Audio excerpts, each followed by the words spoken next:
Andy Bailey, Here. Grant Muller is absent, Stacy Pettigo, Here. Scott Hutchinsberger is absent, Chester Benkus, Here. staff members Liz Stitzel and Kat Bell are present, as well as Jay Moore. There you go. Very good. Everybody have a chance to look over the minutes, and is there any corrections or anything needed? Move to approve the minutes as presented. Second.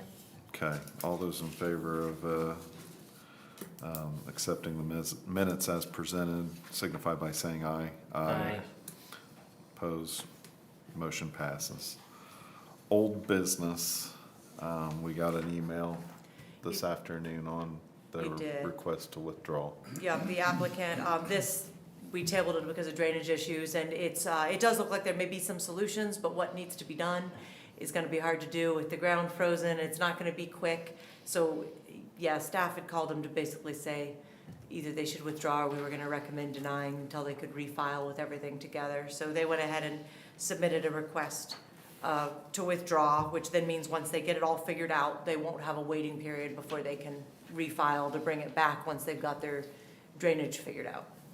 So what actionables do we have to have, anything? You would just accept their withdrawal. Yeah, so do we Yep. move to accept their withdrawal? I move to accept their withdrawal. I'll And I don't second it. I don't even know that you have to move. I think we That's just have what to I was- announce it's yeah. withdrawn. Yeah, it's Yeah, I been think withdrawn. I don't think we can make someone Well, keep that's, something. that's what Yeah. I was wanting to Yeah. know, is what Yeah, are I my would agree. actionables there? So, Nope. yeah, let's accept their withdrawal. All right, now it's on to our public hearings.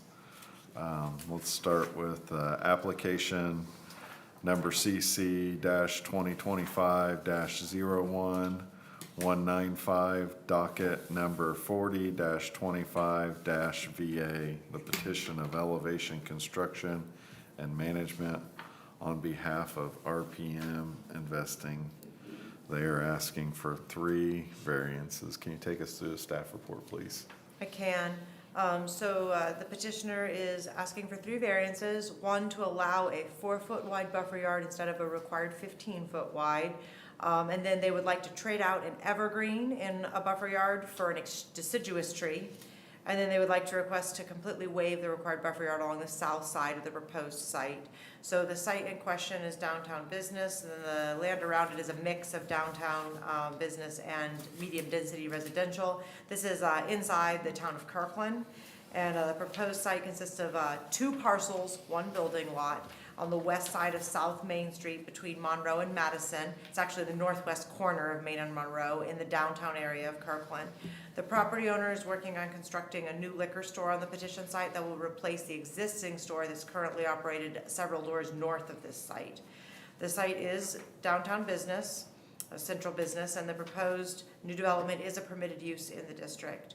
As they were working through the development stages and reviews for the new store, they discovered that due to just the available space, this is just a single lot, some of the required buffer yard landscaping is going to be very difficult practically to get to fit as required by the UDO. So that's why they've gone ahead and asked for these 3 variances. This application request was presented to the Kirkland Town Council, and the town forwarded a favorable recommendation that they have no objection to granting the requests that are being sought.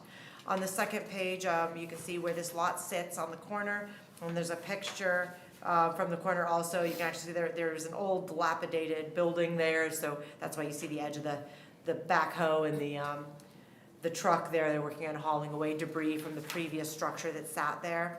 On the third page, you can see a little bit better picture of the site, and then it looks like there's a lot of space there, but everything, including the sidewalk that you see that's closest, and same thing on the edge, actually sits in the road right of way. So the lot's not actually as big as what it looks like it is, and buffer yards do have to sit on the lot. So there's a picture there on the third page of the required buffer yards, and then on the 4th page, there's a picture of their site plan, what they would like to do. And you can see how the width of the building and then the required parking that they need to get to fit in there really does eat up the majority of the space on the lot. And so they have placed landscaping, but they're not able to quite fit what the ordinance would require straight up. So in terms of looking at the three findings that need to be found in order to grant the variances, first, the approval will not be injurious to public health, safety, morals, and general welfare of the community. So the request is not to eliminate the plantings altogether other than south side, where they simply have a space issue, but to place the required landscape around where the building needs to sit. And then to decrease the width on the north side, to allow them to fit that in there next to the building. So granting the variances would not appear to create anything injurious to health, safety, or morals of the community. 2, the use and value of the area adjacent to the property included in the variance will not be affected in a substantially adverse manner. So the proposal's a new retail store that would serve or sell liquor. The site has been vacant with a dilapidated structure for recent years. In fact, I think since I've been hired with the county, it's been that way. It's Since been I've a long been- time, decades. I think I can say it was that way in 81. Yeah, it's been there a long time. So given that the new structure that's being proposed will have the majority of its required landscaping installed, it would appear that the combination of the new building and the landscaping would positively affect values rather than adversely affect them. The 3 is the strict application of the zoning ordinance will result in practical difficulties in the use of the property. So this is in the downtown area and surrounded mostly by downtown, except for what's south of it. The new commercial structure and the majority of the required landscaping does meet the spirit of the required buffer yard for the proposed use. There does appear to be some degree of practical difficulty on the 3 sides where the variances are being requested. The south side has the most practical difficulty because of the proposal of the new commercial structure, and the parking lot just eats up the space with the required widths for what has to fit there. There's just not enough room to be outside the right-of-way and to get in a buffer yard on that side. On the north side, they can fit the landscaping, but they can't get a 15-foot wide area in there, so they're willing to put in the required plantings. They're just asking to reduce the width to 4 foot. And then finally, there on the east side, they want to exchange an evergreen for a deciduous tree. And the reason is because that is going to sit close to the entry and the corner. But evergreen trees, when they're fuller at the bottom, they're concerned may impede the view of traffic as they're coming in and out of that site off the highway and in and out of the parking lot. So they would instead like to do a deciduous so that there'll be open sight lines as it grows up, which to staff makes really good sense. So consequently, staff would recommend to approve the variances as requested, all 3 of them for the petitioner. You know, this is all pretty much zero lot line construction with party walls. So, This site won't have the 0 lot line, but But it could. but and before it wasn't 0, but it was darn It near was 0. close. On the north side. Yeah. Yeah. Yeah. And so, I mean, this makes a lot of sense to grant the variance, I think, here, because it, what we have is good most places, but in a downtown 0 lot area. Sometimes it lot line, works and doesn't sometimes work- it doesn't. It doesn't work as well. So, Very good. So the town of Kirkland would like to see this happen. Very good. Does the petitioner have anything to add to the staff report? You guys covered it very well. Okay, good. Any discussion amongst, Well, building wise and parking lot wise, it certainly looks better than what it is right now. And I think it'd be an addition to the city and able to do something good for them, so yeah, I'd be glad to make a motion to approve this.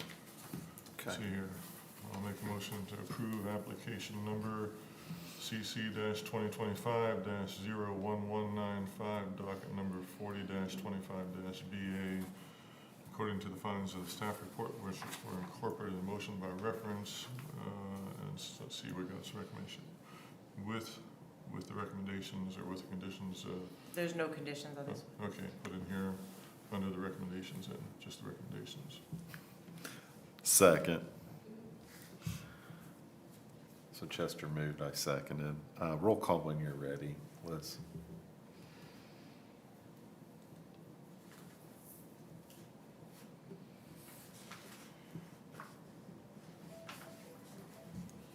Andy Bailey, Aye. Stacy Pettigo? Yes. Chester Bankus? Yes. All right, passes 3-0. So you should be able to continue to work with Kat on getting your stuff ready for permitting. Awesome, thank you very much. Hey, thanks. Be safe. Thanks. You too. And you too. All right. Now let's move on to our next application, which is application number CC 2026 00007, docket number 01-26-SE. It is a petition of Anna Payne, is requesting special exceptions. Can you take us through the staff report, please? I can. So this is a request for a special exception for a Class 2 daycare. The site is agriculturally zoned, as is everything around it. And a Class 2 daycare allows for up to 10 children, just so there's a definition there with it. The site is a 6.39 acre lot on the east side of South 1000 East between State Road 38 and 600 South in Section 9 of Sugar Creek Township. The site already has a Class 1 daycare there that's been operating with no more than 5 children as a permitted use. And I think that's been there about a year or so. And the petitioner, when she had gotten her approval for the Class 1, was informed that if she ever increased her number of kids beyond 5, but less than 10, she would need to pursue this special exception. And so as she's growing a little bit, she did exactly as she'd been advised and came in to file this because she would like to grow to have a few more kids that she's caring for. On the second page, there's a picture of the site. And then Kat's provided kind of an aerial and circled the area where there's actually a fenced-in pavilion for the kids outside, kind of an outside area.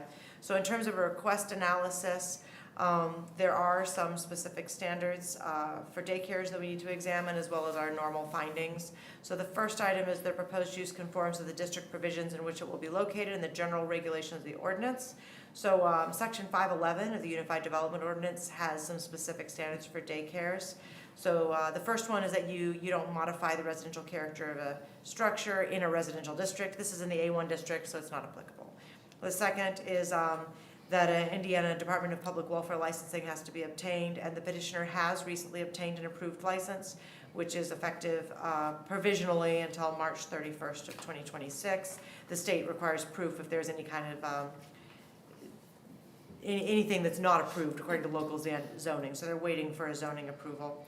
But assuming that this is approved, then it will meet their standards, and they would be able to extend that approved licensing beyond that date. 3 is that all applicable building code and health department regulations are met. So Nash Smith noted they don't have any specific recommendations or concerns on this, other than just to note that if there's a septic issue in the future, the system has to be replaced. And then the building inspector, our office will conduct a walkthrough after approval to make sure smoke detectors, exits, and other life safety concerns are addressed if the request is approved, and then grant a certificate of occupancy for that. 4 is that there has to be an outside play area of a certain size. So the petitioner does have a fenced-in play area that's outside that the state requires, and it's already been granted and checked. When we do our walkthrough, if this is approved as area plan staff, we'll also check those measurements to make sure that it meets, but there's plenty of room on the site if an adjustment needs to be made.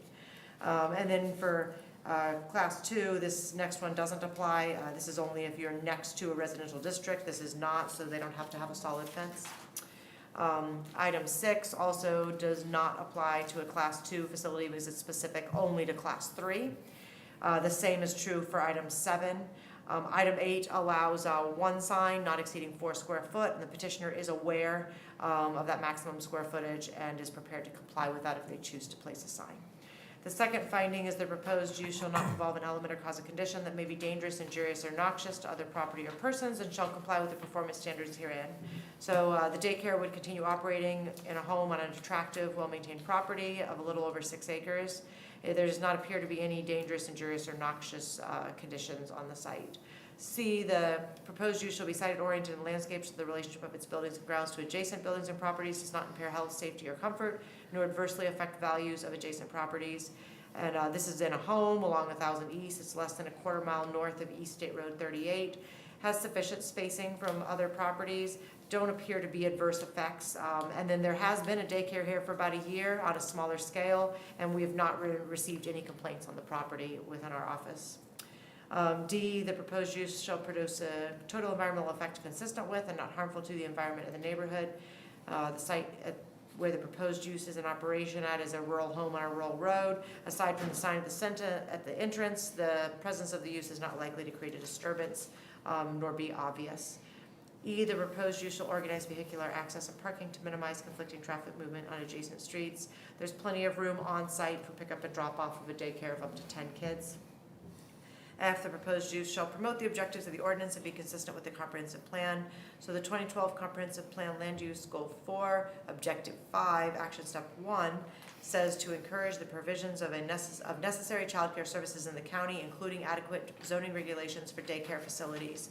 A medium-sized daycare that's operated in a rural area by someone who is state licensed, subject to this board's approval, would seem to directly support that comprehensive plan goal. Consequently, staff recommends to approve the special exception request with the condition that any findings of the walkthrough conducted by the building inspector and zoning administrator are addressed. Thank you, Liz. Is the petitioner here and like to speak on their behalf? Okay. So your board rules state that the petitioner should be present to represent themselves in order to hear a case. Do you know, Kat, if they were planning to be here? In the past, when we've had this happen, we usually try to continue in the idea that maybe something extenuating occurred that kept somebody from. Could we waive the rules? It's a rule, yeah, I don't know why you couldn't. I mean, Yeah, no, I think you legally could waive the rules if you wanted to. We obviously don't have any objectors. yeah. I'm And- going to waive the rule of the petitioner having to be here in this specific case. And the reason being is, you know, the weather is not that great. We've had school closures in the last 2 days, and actually one tomorrow for at least Clinton Prairie that I know of. So I say that I move to waive the rules. I would grant a second to that motion. I'll take a roll call vote to waive the rules. And just as a reminder, to waive rules, you have to vote unanimously. Although in this case, there's only 3 of you, so that's also. You have to Or vote is anyway. it- We you know have what, to you're- anyway, 'cause You're that's the stuck only with way we that got anyway. All right, Andy Bailey, Yes. Stacy Pettigo? Yes. Chester Bankus? Yes. Okay, so rules waived at 3-0. So then, yes, you can continue on to discuss that case. I would make a motion that we approve docket number, or application number CC-2026-00007, docket number 0126SE. According to the findings of the staff report, which are incorporated in motion by reference with the conditions that any findings from the walkthrough conducted by the building inspector and zoning administrator are addressed. Second. Chester moved, Stacy seconded. Roll call when you're ready, Liz.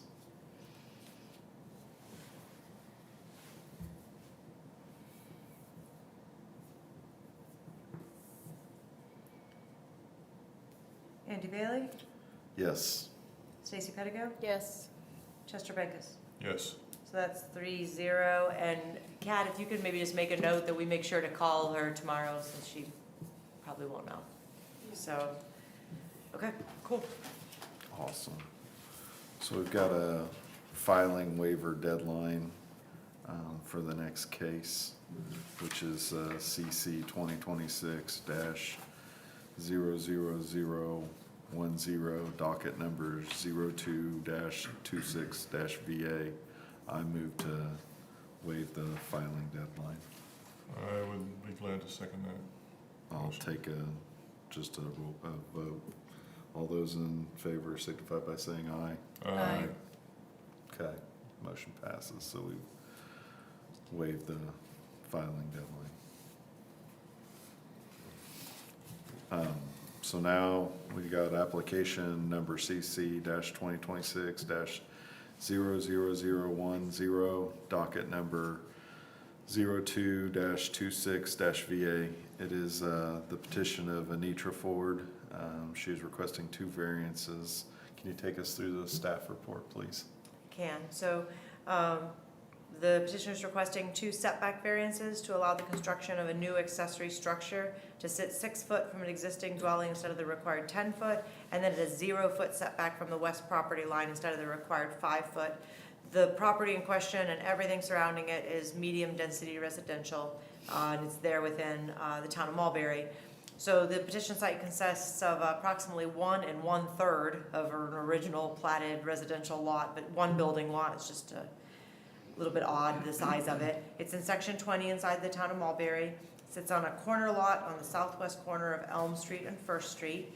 The petitioner would like to remove an existing detached accessory structure and replace it with a new one that will have the same width but more depth than the existing one.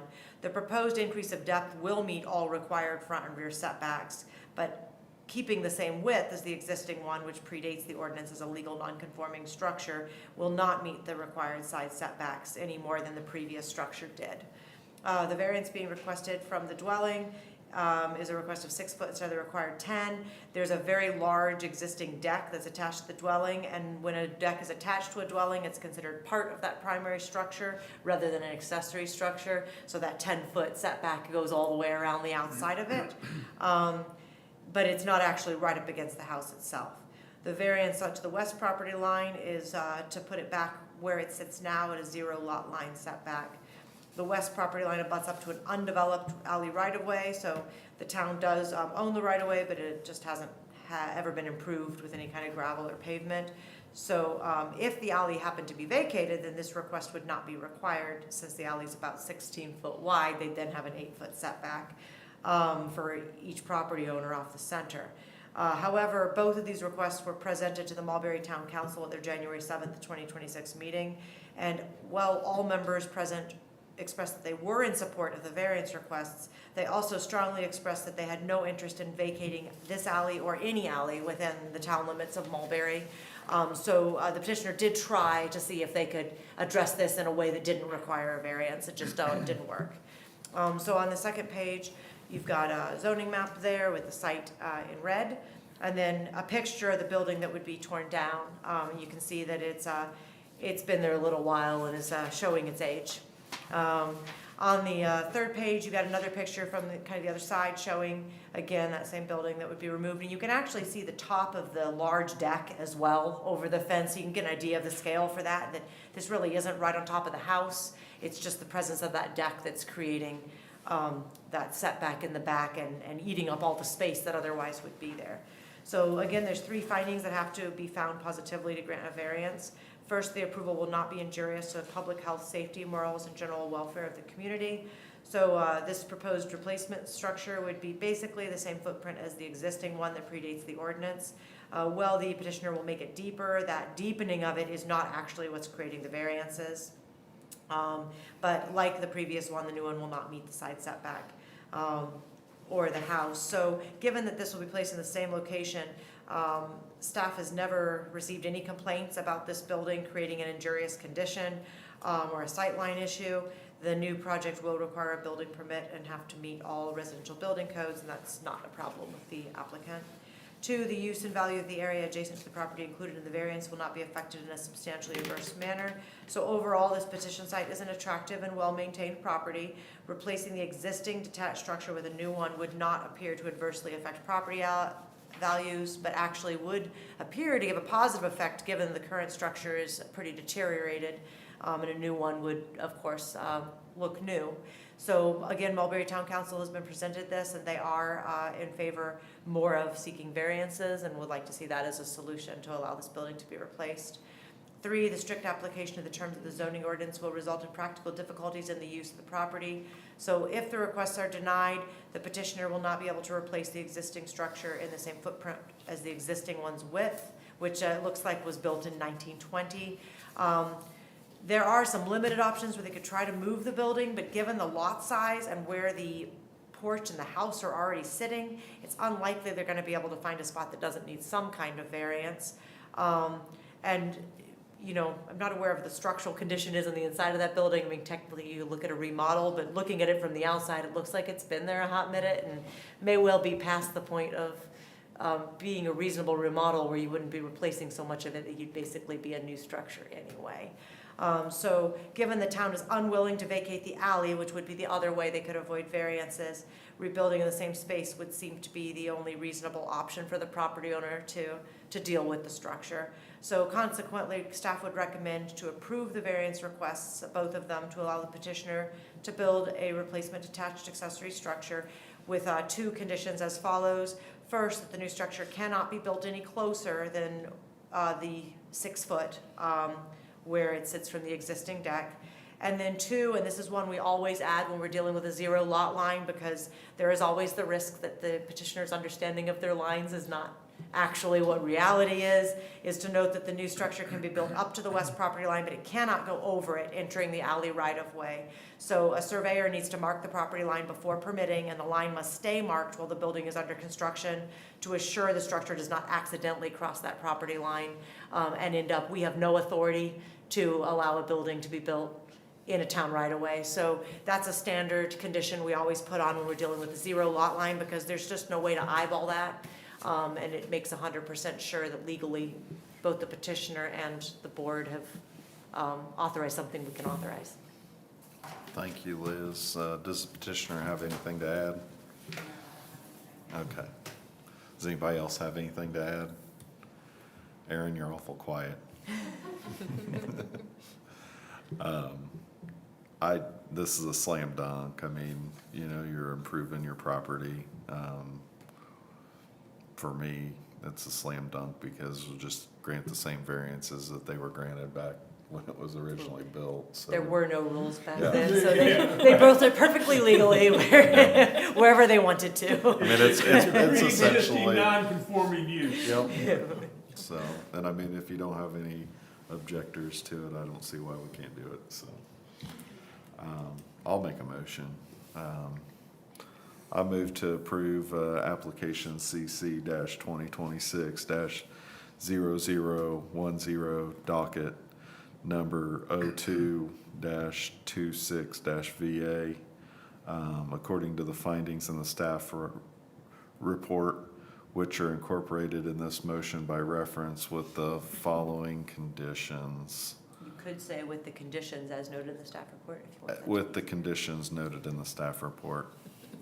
Saves some time. Selfishly, that's a lot less for me to write too. Well, I don't have to read it too, so look for a second. I'd be glad to second. All right, Chester seconds. Roll call when you're ready.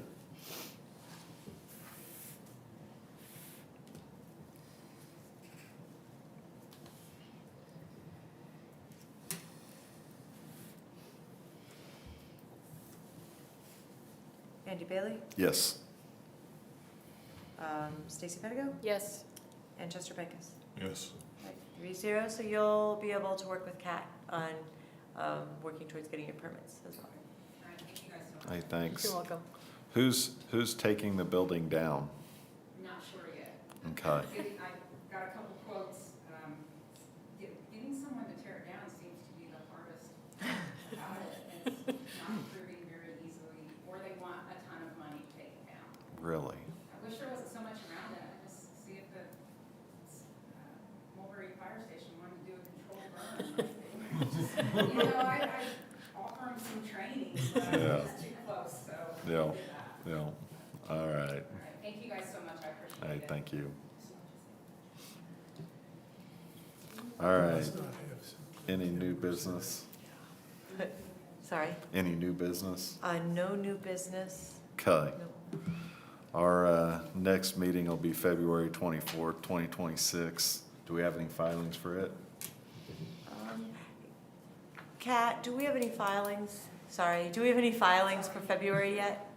We don't have anything just yet, but I believe, there is a cell tower that is going to, the new cell tower wanting to go in.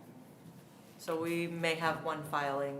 Okay. I know he's the person's wanting to try to get filed by, The deadline. The February filing deadline, so. Okay. Very good. I'll take a motion to adjourn. Motion to adjourn. Second, we're adjourned.